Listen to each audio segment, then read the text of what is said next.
آج دنیا کے سامنے رکھی ہیں، اور دوسری طرف جو پاکستان کی حکومت کا ایلن مسک کے ٹویٹر جو ایکس پلیٹ فارم ہے اس کے ساتھ جو معاہدہ ہے، اس کے بعد ان کی ریچ کو کم کر دیا گیا. یعنی اگر جمیمہ اسمتھ ٹویٹ کریں گی تو اس کی ریچ کم ہوگی، اور پاکستان کے اندر اس کی ریچ کو مکمل ختم کر دیا گیا. اور یہ ان کی اپنی جو پرسنل انویسٹیگیشن تھی وہ یہ بتاتی ہے.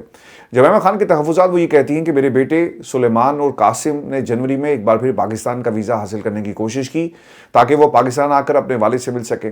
پاکستانی قونصل خانے کے مطابق آن لائن ویزے کی کارروائی عموماً 7 سے 10 کاروباری دنوں میں مکمل ہو جاتی ہے. یعنی 10 بزنس ڈیز کے اندر یہ کارروائی مکمل ہونی چاہیے تھی، مگر اب اس درخواست کو دیے 60 دن سے اوپر کا وقت ہو گیا اور میرے بچوں کی درخواست کو قبول نہیں کیا جا رہا. یہ تاخیر اس عوامی یقین دہانی کے باوجود ہو رہی ہے کہ وہ 4 برس بعد محفوظ طریقے سے پاکستان آ کر اپنے والد سے مل سکتے ہیں. یہ یقین دہانی وزیر دفاع خواجہ آصف نے صحافی مہدی حسن کے پروگرام میں کی تھی. آپ دیکھیں یہ جو خواجہ آصف ہے نا، سفید بالوں والے بابا جی جن کا تعلق سیالکوٹ سے ہے اور پاکستان کے وزیر دفاع ہیں، انہوں نے کہا تھا کہ کوئی مسئلہ نہیں جی، وہ درخواست دیں اور ہم ان کو ویزا دے دیں گے. دیکھیں آپ جب انٹرنیشنل پلیٹ فارمز کے اوپر بیٹھ کر جھوٹ بولتے ہیں نا، تو اس سے آپ کا تو کچھ نہیں جاتا. آپ کو عادت ہے جھوٹ بولنے کی، جھوٹ بول بول کر آپ کی اپنی ایک آخری اننگز چل رہی ہے پاکستان کی سیاست کے اندر. اس سے نقصان پاکستان کو ہوتا ہے. جب آپ جرنیلوں کے نام لے کر پاکستان کے پارلیمان کے فلور پر بات کرتے ہیں تو اس سے نقصان آپ کو نہیں ہوتا، پاکستان کی سیاست کو، اور آپ کا امیج جو دنیا میں جا رہا ہے بینگ ڈیفنس منسٹر، اور اس پوزیشن کو جہاں پر بیٹھ کر آپ کو ذمہ داری کا مظاہرہ کرنا چاہیے لیکن آپ نہیں کرتے. جب آپ دنیا کے سامنے بیٹھ کر جھوٹ بولیں گے نا تو آپ کو کیا لگتا ہے کہ دنیا خاموش رہے گی؟ وہ آپ کو آئینہ دکھائے گی. مہدی حسن کے پروگرام میں آپ نے بیٹھ کر جس طرح اس نے گرل کیا، آپ نے کہا جی کہ نہیں کوئی بات نہیں جی، ملاقات ہو جائے گی. پھر ایک اور صاحب ہیں جن کا نام ہے مبشر زیدی صاحب، یہ پہلے بہت بڑے ناقد تھے پاکستان کی اسٹیبلشمنٹ کے، اور ایک دم سے حکومت کے ساتھ ہو گئے اور اچھی انگریزی بولتے ہیں. شاید اس وجہ سے ان کو شہباز شریف صاحب کے اس کیمپ میں جگہ دی گئی کہ جا کر دنیا کے مختلف پلیٹ فارمز پر شہباز شریف کے بیانی کا دفاع کرو اور بتاؤ کہ ہم عمران خان کی ملاقات کیوں نہیں ہونے دیتے. یہ دنیا میں جو کمپین چل رہی ہے اس کو آپ نے کاؤنٹر کمپین کے طور پر اپنی کمپین بھی چلائیں. اب دوستو، مبشر زیدی نے بھی صحافی یلدا حکیم کو بھی یہ باتیں کی اور اس کا ذکر جو ہے وہ جمیمہ خان نے کیا ہے. اس دوران نہ تو انہیں اپنے والد سے فون پر بات کرنے کی اجازت دی گئی اور نہ ہی وہ انہیں کوئی خط بھیج سکتے ہیں. انہوں نے اپنے والد عمران خان کو آخری بار 2022 میں دیکھا جب ان پر قاتلانہ حملہ ہوا. یہ پاکستان کے وزیر اعظم شہباز شریف سے میری براہ راست اپیل ہے کہ خدا را عمران خان کے بیٹوں سے جلد اپنے والد کو ملنے کا ایک راستہ نکالا جائے، اجازت دی جائے، خصوصاً جب مختلف اطلاعات کے مطابق ان کی صحت اب بھی کمزور ہوتی جا رہی ہے. میرا ایکس اکاؤنٹ جیسا کہ گروپ کے مطابق بتایا گیا کہ اس معاہدے کے بعد محدود کر دیا گیا جو ایلن مسک اور پاکستانی حکومت کے درمیان پاکستان میں ایکس پر پابندی ہٹانے کے حوالے سے ہوا تھا. اس لیے میں برطانیہ میں مقیم پاکستانی ہوں اور ان تمام افراد سے درخواست کرتی ہوں کہ جو یہ پیغام پڑھ سکتے ہیں کہ براہ کرم اسے آپ آگے پھیلائیں. دیکھیں یہ ان کے ساتھ نہیں ہوا، بہت سارے دوستوں کی جو ٹویٹر کے اوپر ریچ ہے وہ کم ہو گئی ہے، اور اوبویسلی اس میں کہیں نہ کہیں پاکستان کا جو معاہدہ ہے ایکس کے ساتھ شاید اس کا ایک ہاتھ ہوگا. یہ بات مجھے ضرور معلوم ہے اور آپ تمام دوستوں نے بھی اس کو آبزرو کیا ہوگا. ہمارے پلیٹ فارم کو انڈیا میں نہیں دیکھا جاتا اور بہت ساری شکایات جو ہیں وہ ایکس کے اوپر بھی کی گئی. خیر میں تو ایکس کے اوپر بالکل بھی ایکٹیو نہیں ہوں. ایک ٹائم تھا میں بہت زیادہ ایکٹیو تھا، اور اس کا ایک بہترین طریقہ کار یہ بھی ہے کہ آپ ایکس کے اوپر اپنی آواز کو دنیا کے کونے کونے تک پہنچائیں، لیکن وہاں پر آپ کا یہ جو ریچ والا معاملہ ہے اسے کرٹیل کر دیا گیا ہے اور اس کا یقیناً جمیمہ نے بھی ذکر کیا. دوستو اب یلدا حکیم کی اس کے اوپر ایک جو جوابی ٹویٹ تھی وہ یہ کہتی ہیں کہ عمران خان کے بیٹے اب بھی پاکستان آنے کے لیے ویزوں کے منتظر ہیں. سینئر حکام نے مجھے بتایا تھا کہ انہیں اپنے والد سے ملنے کے لیے پاکستان آنے کی مکمل آزادی ہے، مگر کئی ہفتے گزر جانے کے باوجود یہ یقین دہانی عملی شکل اختیار نہیں کر سکی. اگر حکومت نے یہ وعدہ عوامی طور پر کیا تھا تو پھر اسے اب تک پورا کیوں نہیں کیا گیا؟ زلمے خلیل زاد کی پاکستان اور افغانستان کے تناظر میں بڑی ایک اہمیت ہے، اور زلمے خلیل زاد صاحب جو ہیں خان صاحب کے دور میں بہت زیادہ ایکٹیو ہوئے. انہوں نے بھی عمران خان کے لیے متعدد دفعہ آواز جو ہے بلند کی ہے، اور زلمے خلیل زاد یہ کہتے ہیں کہ پاکستان کے وزیر اعظم شہباز شریف جمیمہ کی اس اپیل پر مثبت جواب دیں جس میں انہوں نے اپنے 2 بیٹوں کے لیے ویزا مانگا تاکہ وہ جیل میں قید اپنے علیل والد عمران خان سے ملاقات کر سکے. اور انسانی ہمدردی کی بنیاد پر ایسے ویزے غیر معمولی تیزی سے جاری کیے جاتے ہیں، پھر 2 ماہ گزر جانے کے باوجود کوئی جواب کیوں نہیں آ رہا؟ دیکھیں یہ جواب نہیں آئے گا اور اس کی بنیادی وجہ کیا ہے؟ عمران خان نے ایک پارٹی کے ورکر کو اٹھا کر ایک صوبے کا سربراہ بنا دیا بہت ہی اہم نقطہ ہے، اسے سمجھیے گا۔ اور پاکستان کی عوام سڑکوں میں نکل آئی، ایک عام پارٹی ورکر ہی تھا نا۔ عوام جہاں جاتا ہے ہزاروں کی تعداد میں لوگ اس کے منتظر ہوتے ہیں، ہزاروں راستہ اس کا دیکھ رہے ہوتے ہیں کہ ابھی آئے گا، ادھر سے آئے گا، عمران خان کا سپاہی آ رہا ہے۔ سہیل افریدی کے بارے میں آپ نے یہی مناظر دیکھے نا پاکستان میں۔ جب لوگوں کو پتہ ہی چلے گا کہ عمران خان کے بیٹے آ رہے ہیں تو کیا منظر ہوگا؟ تحریک چلے گی۔ اور پاکستان میں جو کیلکولیشن کر کے بیٹھے ہوئے ہیں، انہوں نے اس پوری جو منظر ہے اس کو پہلے سے بھانپ لیا ہے، اور وہ کبھی بھی عمران خان کے بیٹوں کو اجازت نہیں دیں گے۔ اور دوسری جو چیز بڑی امپورٹنٹ ہے، ان کو معلوم ہے کہ عمران خان کو تکلیف ہو رہی ہے، ان کو معلوم ہے کہ عمران خان کے بیٹوں سے ملاقات نہ کرواؤ تو شاید وہ ہماری ڈیل کے اوپر دستخط کر دے، ہماری بات مان لے، خاموش ہو جائے، بنی گالا شفٹ ہو جائے۔ لیکن عمران خان بھی وہ مرد مومن ہے۔ خیر میں تو خان صاحب کو درویش کہتا ہوں، چونکہ انہوں نے وقت سے پہلے بہت سارے پریڈکشنز کی اور ایک ایک پریڈکشن سچ ثابت ہو رہی ہے۔ عمران خان نے ایسا لگتا ہے یہ فیصلہ کر لیا کہ میں اس نظام کے آگے سر نہیں جھکاؤں گا چاہے کچھ بھی ہو جائے، اور اب بچوں کی ملاقات کو روک کر یہ وہ سب کچھ حاصل کرنا چاہتے ہیں جو عمران خان ان کو دینے کے لیے تیار نہیں ہے۔ دوستو عمران خان کی رہائی ہوگی نہیں ہوگی، ڈیل ہوتی ہے نہیں ہوتی، لیکن ایک چیز جو میں ہمیشہ سے اس کو مانتا رہا ہوں اور آپ تمام دوستوں کے سامنے بھی رکھتا رہا کہ خان صاحب کو ڈیل کر کے باہر آنا چاہیے۔ یہ ان کی زندگی کا معاملہ ہے۔ اس وقت تو خیر خان صاحب کی آنکھ کا معاملہ نہیں تھا، لیکن پچھلے 4 ماہ میں ہماری وہ تمام اسیسمنٹ جو ہے اور تمام جو اپیلیں رہی ہے اس پلیٹ فارم سے، وہ ایک طرح سے سچ ثابت ہو رہی ہیں۔ اور آپ بھی اپنی رائے کا ضرور اظہار کیجیے گا۔ عمران خان کا باہر آنا پاکستان کے لیے بہت ضروری ہے، اور تمام لوگ اپنے طور پہ کوشش کر رہے ہیں۔ آج میں نے اس کا ذکر تفصیل سے اس لیے بھی کیا کیونکہ پچھلے کچھ دنوں سے جنگ کے ماحول کے اندر عمران خان کا جو معاملہ تھا وہ ایسا لگتا تھا کہ دب گیا اور ان کی کوئی بات ہی نہیں کر رہا، اور صرف ایک جنگ کا ماحول ہے۔ جو جنگ ہو رہی ہے اوبویسلی اس کے اندر پاکستان کی پوزیشن ہے، اور جو حالات ہمارے اس خطے کے بنے ہوئے ہیں وہ یقیناً آج دنیا میں خان صاحب کی باتیں ایک ایک کر کے سچ ثابت ہو رہی ہیں۔ جب میں نے کہا نا کہ عمران خان درویش اور درویش کی باتیں سب ٹھیک ہو رہی ہیں، ہم نے پرائی جنگ کو اپنا بنایا تو ہمیں غدار وطن کہا گیا۔ آپ نے کہا ایبسلوٹلی ناٹ، میں آپ کو اڈے نہیں دوں گا۔ عمران خان بھی یہی بات کر کے امریکہ کو پیغام دیتا ہے اور اس کی حکومت اسے چھین لی جاتی ہے۔ آپ کریں نا کوشش برطانیہ کے اندر، کیئر سٹارمر نے بھی کہہ دیا کہ آپ کی پرائی جنگ کے اندر ہم نہیں کودیں گے بھائی، یہ آپ کی جنگ ہے، آپ لڑیں۔ نیٹو نے بھی کہہ دیا کہ یہ آپ کی جنگ ہے، آرٹیکل 5 بڑا کلیئر ہے، یہ آپ کی جنگ ہے، ہماری جنگ نہیں ہے۔ ہاں اگر جنگ آپ کی مسلط کی جائے گی تو ہم آپ کی حفاظت کے لیے ضرور اس معاہدے کی پاسداری کریں گے جو نیٹو میں شامل تمام ممالک اس کے پابند ہیں۔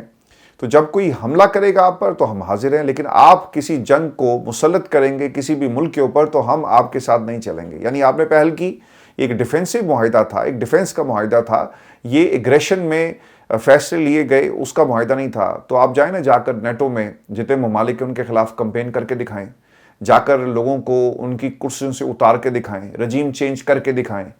اور جو یورپی یونین میں اس وقت آپ کے خلاف اسٹیٹمنٹس آ رہی ہیں اور وہ لوگ کیا کہہ رہے ہیں آپ کے بارے میں، ڈونلڈ ٹرمپ، آپ جا کر وہاں پر رجیم چینج کر کے دکھائیں دنیا کو کہ بھئی ہم نے عمران خان کی حکومت کو امریکہ نے گرایا، اب دیکھو ہم رجیم چینج یورپ میں بھی کرنے جا رہے ہیں، ہم برطانیہ کے اندر بھی رجیم چینج کرنے کی صلاحیت رکھتے ہیں۔ تو یہ پاکستان کی سر جمہوریت کا معاملہ ہے، جب جمہوریت ایسی ہوگی نا تو پھر رجیم چینج بھی ہو جاتی ہے۔